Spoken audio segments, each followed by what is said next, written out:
गुरुर्ब्रह्मा स्वयं साक्षात् सेव्यो वन्द्यो मुमुक्षुभिः नोद्वेजनीय एवायम् तत्त्वज्ञेन विवेकिना।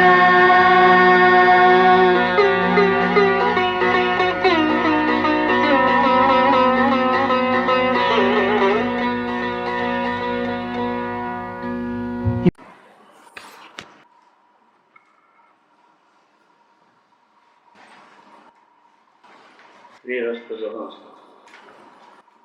ఏదో భారతంలో ధర్మాలని చెప్పుకుంటూ వచ్చాం. కొందరు అడుగుతున్నారు, కరెక్ట్గా అందులో నుంచి దానం ఎంత చేయాలని అడుగుతున్నారు. ఎంత అంటే మీకు ఉన్నది సంవత్సరం మొత్తానికి చివరి రూపాయి వరకు మీ కుటుంబానికి కావాలి. మీరు చేయకపోయినా పాపం లేదు. ఎప్పుడైనా అందులోంచి మీరు ఇవ్వగలిగితే ఒక నయా పైసా అది చెప్పుకున్నాం, అది ఎక్కువ ఫలం వస్తుంది. దానికే చాలకుండా ఉండేవాడు కొంచెం చేసిన ఎక్కువ ఫలం వస్తుంది.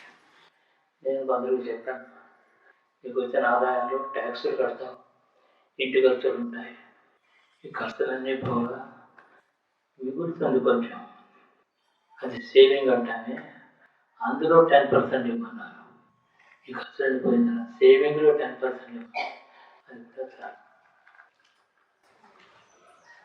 పూర్వం ఒక రాజు తన కొడుకు కలగాలని తపస్సు చేశాడు. చాలా ధనం మీద ఆశ తనకి. నీకు ఎలాంటి కొడుకు కావాలి అని అడిగాడు. ఇంద్రుడు వచ్చి అడిగాడు, నా కొడుకు వరులంతా శరీరం అంతా బంగారంతో ఉండాలి, బంగారు శరీరం కలిగిన కొడుకు కావాలి అడిగాడు. దేవతలకి ఏముంది, రిస్క్ మనది, వాళ్ళు ఏదైనా ఇస్తారు. అడిగావు కాబట్టి అనుభవించు. అలాగే కొడుకే పుట్టాడు. వాడికేమో శరీరం బంగారంతో ఉండడం చేత వాడు నిత్య జీవితం కష్టమైపోయింది. తిండి లేదు, ఆకలి లేదు. మనిషి పెరిగాడు, బంగారంగానే పెరిగాడు. కానీ చాలా పెద్ద కథ ఉంది. చివరికి ఏం చేయాలంటే నాకు ఈ కొడుకొద్దన్నాడు. బంగారం బాధపడలేక కొడుకొద్దన్నాడు. నీకు బంగారం కొడుకు మళ్ళీ ఇంద్రుడు ప్రత్యక్షమై, నేను బంగారం లాంటి కొడుకు అన్నాను, బంగారం కొడుకు అన్నాను, వాడిని ఇచ్చేవాడు, నాకు శాపం అయిపోయింది. అంటే ఇప్పుడు నీకేం కావాలి? వీడు మామూలు మనిషి శరీరంతో జీవించాలి. ఇక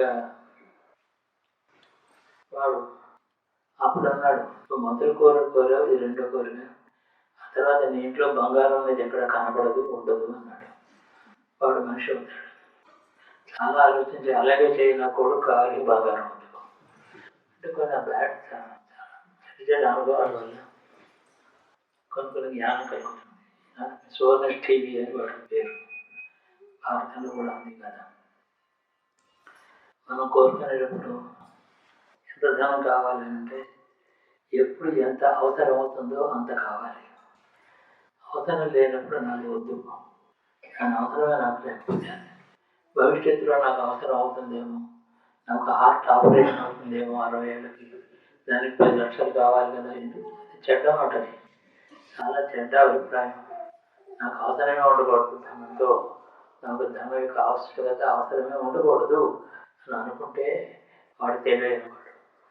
అవసరం అవుతుంది, బిడ్డ పెళ్లి కావాలి, 50 రోజుల ముందర కూడా ఏమీ లేదు, 10 రోజుల ముందర వస్తుంది. అలా ఈశ్వరుని నమ్ముకుంటే అట్లాగే వస్తుంది. చాలా చిత్రం అది. నేను ముందర ఏం కావట్లేదు, అవసరమైనప్పుడు ఏమన్నాను, నెల ముందర నా దగ్గర ఏమీ లేదు, బిడ్డ పెళ్లికి 10 రోజుల ముందర వచ్చేసింది. అంతవరకు ధైర్యంగా ఉన్న నా సమయానికి ఇస్తాడని నమ్మకం నాకు. చిత్రంగా ఉంటుంది ధనం. ధనం అనేది గాలి, నీరు వంటివి. అది ఒక చోట ఉండదు. నీరు ఎక్కడో ఒక చోట ఉండదు కదా. ఇక్కడ ఉన్న నీరు అక్కడికి పోతుంది. నదిలో స్నానం చేస్తే మనం 1,00,000 లీటర్లు స్నానం చేస్తాం. చేసిన నీరు అక్కడే పోతుంది. గాలి కూడా ఈ గదిలోకి వస్తుంది, ఆ కిటికీలోంచి పోతుంది, ఉండదు. ధనం కూడా అట్లాంటిది. కాబట్టి ధనం చేత సుఖపడ్డ వాళ్ళ కంటే ఇబ్బంది పడ్డ వాళ్ళు ఎక్కువ ఉన్నారు. సుఖం ఉండాలి, శాంతి కావాలి, భద్రత కావాలి, సమృద్ధి కావాలి. దరిద్రం అడగకూడదు, సమృద్ధి కావాలని అడగాలి. దరిద్రమైనా అనిపిస్తాను ఎందుకన్నా అట్లా అనక్కర్లేదు. సమృద్ధి కావాలి, మంచి బట్ట, మంచి తిండి, దాన ధర్మాలు చేయగలిగిన ధనం కావాలి అడగాలి. అప్పుడు ఈ ధనం మహాలక్ష్మి అంటారు. మహాలక్ష్మి నిజంగా ధనం కాదు. మనం ₹1,00,00,000 కట్టలు అంతా మహాలక్ష్మి దానే కాదు. అదే మహాలక్ష్మి అయితే బ్యాంకులో చాలా ఉంది, ఆ బ్యాంకే మహాలక్ష్మి ఆలయం. అట్లా దాని చుట్టూ ప్రదర్శన చేస్తాం. ఏం కదా వాళ్ళు వేరే బొమ్మలు పెట్టుకుని విగ్రహాన్ని ప్రదర్శన చేస్తున్నా కానీ డబ్బు ప్రదర్శన చేయటం లేదు. కాబట్టి మహాలక్ష్మి పేరు ధనం పేరు. ధనం మహాలక్ష్మి అంటే ఏమిటి? భాగ్యం అని అర్థం. భాగ్యం అంటే ఏమిటి? భగవంతుడి లక్షణంలో భాగ్యం ఆ మాటలోకి వచ్చింది. ఏమిటది? సమృద్ధిగా ఇంట్లో ఉండడం, ఉన్నది బాగా అనుభవించడం, బాగా సుఖంగా అనుభవించడం, పిల్లలు బంధువులు ఎవరిచ్చినా సమృద్ధిగా అనుభవించడం, అడిగిన వాడికి అడిగినంత ఇవ్వడం, ఆపదకి ఎప్పుడంటే అప్పుడు సమృద్ధిగా ఉండడం, అవసరమైతే ఉండడం, ఇదంతా కలిపి భాగ్యం అని పేరు. ఆ భాగ్యమే మహాలక్ష్మి. కాబట్టి లక్ష్మి అనేక రూపాల్లో ఉంది. ధనలక్ష్మి, ధాన్యలక్ష్మి, సంతానలక్ష్మి, కీర్తిలక్ష్మి, చివరికి మోక్షలక్ష్మి. లక్ష్మి అంటే ధనం కాదు. లక్ష్మి చాలా ధనం వస్తే వాడికి లక్ష్మి అనుగ్రహం ఉందని అనుకోకూడదు. ధనం మాత్రమే వస్తుంది. పాపం ఇంకా చాలా ఉన్నాయి, అవసరం ఉన్నాయి, అవన్నీ వస్తున్నాయా? లేవు. కాబట్టి మహాలక్ష్మి అంటే అమ్మ నీవు 1000 ముఖాలు ఉన్నాయి నీకు. నువ్వు ధాన్యలక్ష్మి, ధనలక్ష్మి, కీర్తిలక్ష్మి, ప్రేమలక్ష్మి, కీర్తి అన్నీ ఉన్నాయి నీ దగ్గర. ఏంటి మంచివన్నీ ఉన్నాయి. చివరికి మోక్షలక్ష్మి. అట్లాగే నీ సంపూర్ణ స్వరూపంతో నా ఇంట్లో ఉండు. మమ వసతి గృహే సర్వవాంగళ్య యుక్త. నా ఇంట్లో సర్వవాంగళ్య లక్షణములు కలిగి నా ఇంట్లో మహాలక్ష్మి ఉంటుంది కాక. పాపం ధనం దాసు ఉంటారు కానీ మహాలక్ష్మిని అడగరు, మహాలక్ష్మిని కోరాలి. మహాలక్ష్మి అంటే ఇవన్నీ ఉంటే మహాలక్ష్మి. ధనలక్ష్మి, ధాన్యలక్ష్మి, సంతానలక్ష్మి, కీర్తి, రాజ్యలక్ష్మి ఎన్ని ఉన్నాయి. చివరికి మోక్షలక్ష్మి అన్నారు. మోక్షం కూడా లక్ష్మి ఇస్తుంది. దేనివల్ల ఇస్తుంది? ఇందాక మనం అనుకున్నట్టు తృప్తి మొదటివన్నీ ఉంటే చివరిది మోక్షలక్ష్మి. మొదటి మోక్షం అడిగిన వాడికి మిగతావన్నీ ఎందుకు అవసరమే లేదు. మొదటి మోక్షలక్ష్మిని అడిగిన వాళ్ళు కూడా మోక్షం లభించింది. ప్రపంచంలో నాకు ఏం అవసరం లేదు, నాకే కోరిక లేదు, నాకు ఉన్నదే ఎక్కువ, మోక్షం మాత్రమే కావాలి అనుకున్నవాడు. భగవంతుడు ఈ ప్రపంచంలో ఒక శాస్త్రం చేశాడు. ఏదైనా కోరుకుంటే తప్పక నెరవేరాలి. కోరిక తప్పకుండా నెరవేరవలసిందే రూల్ అది. ఏ కోరిక ఎవరికి నెరవేరకుండా మిగిలిపోకూడదు. అయితే నేను ఈ జన్మలో ఎన్నో కోరాను కాలేదంటే తప్పకుండా ఇంకో జన్మకు వస్తుంది. నీ కథ అంతా ఇప్పుడు అయిపోలేదు, నీ కథ చాలా భవిష్యత్తు ఉంది.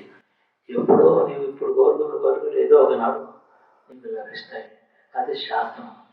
ఈ రూల్ కింద మోక్షం గట్టి అడిగితే కూడా రావాల్సిందే, రూల్ ఏది. కాబట్టి మోక్షం అడిగినప్పుడు కూడా మోక్షం వస్తుంది. మహాలక్ష్మిని పూజ చేసుకోండి.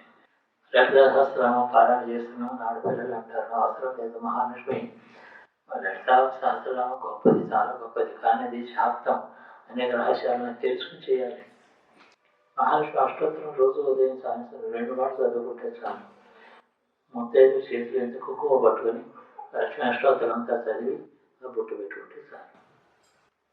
దీపం ఉండాలి, దీపం సన్నిధిలో చదువుకుంటే చాలు. విగ్రహాలు, పూలు, మంత్రాలు అవసరం లేదు. భక్తితో మహాలక్ష్మి ఇంటిలో గృహలక్ష్మి అని పేరు దానికి. ఇంట్లో ఉండే మహాలక్ష్మి పేరు గృహలక్ష్మి. ఇంట్లో ఉండే మహాలక్ష్మి పేరు గృహలక్ష్మి. ఆ ఇంట్లో అన్నీ ఉంటాయి, కాగితాలు కట్టడం ఉండవు, అన్నీ ఉంటాయి. రోజు కాగితాలు కట్టడం, రోజు మాకు దీపం పెట్టి చూసుకుంటూ ఉంటాడు రాత్రి అయినా. ఎందుకు పనికి రాదు, అవసరం లేదా. దానివల్ల భయం ఎక్కువ. ఎవరు వస్తారో ఇంటి అని, ఎందుకు వస్తారు, తలుపు తెరితే బంధువుడు వచ్చి అన్నదమ్ముడు వచ్చి తలుపు తెరితే కూడా భయం. ఏమో ఎవరు చేత భయం చేత బతకడం కంటే తలుపులు తీసుకుపోతే నేను హాయిగా ఉండగలను, నిద్రపోగలను అనుకునే ధైర్యం రావాలి. అందుకని మహాలక్ష్మిని బాగా ఉపాసించండి, కోరండి అమ్మవారిని. నా పిల్లలు మహాలక్ష్మి సంతానలక్ష్మి అంటే సంతానం లక్ష్మి ఇచ్చిన సంతానం అని అర్థం. మనకు కర్మ వల్ల వచ్చిన సంతానంలో మంచివాడు చెడ్డవాడు ఉంటారు. మహాలక్ష్మి ఇచ్చిన సంతానం అలా ఉండదు, దోషం ఉండదు కదా. వాళ్ళు చాలా మంచివాళ్ళు, భాగ్యవంతులు, అదృష్టవంతులు, ఆయుష్వంతులు అవుతారు. మహాలక్ష్మి సంతానం అంటే మరి పుట్టాక ఎప్పుడేం చేయాలి? అమ్మా ఈ సంతానం నువ్వు ఇచ్చినదే అని అనుకుంటాను నేను.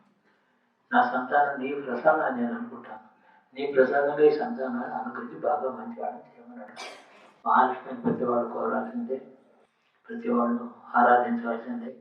మహాలక్ష్మి అంటే ఈ అర్థంలో మహాలక్ష్మిని భావించి కోరుకుని ప్రార్థిస్తే ఇటు సుఖంగా ఉంటాయి. అట్లాంటి పక్క ఇల్లు కూడా బాగుంటుంది, పక్క వాళ్ళు ఎదురింటి వాళ్ళలో కూడా బాగుంది. ఏ ఇంట్లో మహాలక్ష్మి ఏ విధమైన మహాలక్ష్మి ఉంటుందో ఇరుగు పొరుగు కూడా సుఖంగా ఉంటారు. వాళ్ళలో దారిద్ర్యం, రోగాలు, కష్టాలు సాధారణంగా తక్కువైపోతాయి. ఈ మాట గుర్తుపెట్టుకోండి. మహాలక్ష్మి ఉపాసన మహాలక్ష్మిని ఉపాసిస్తాను. అభూతి మసబుద్ధించదబ్బా అని. అభూతి అంటే ఆ విభూతి అంటే ఐశ్వర్యం, అభూతి అంటే దరిద్రం, అసమృద్ధి. సమృద్ధి అంటే ఉండవలసినంత, అలాగే అసమృద్ధి. ఈ రెండు నా ఇంట్లోంచి వెళ్ళగొట్టు. ఆ రోజు చదివే మంత్రాల అర్థం ఇది. ఆ మంత్రార్థం కూడా మీరు చదువుకోవచ్చు. అన్ని విషయాలు చాలా బాగుంటాయి చదువుకుంటాను. తెలుగు తాత్పర్యంలో అన్ని సూక్తాలు దొరుకుతున్నాయి బజార్లో, చదువుకోవచ్చు. మీకు చదువు చాలు అనేక విషయాలు తెలుసుకోవడానికి. సో అందరూ క్షేమంగా ఉంటాయి.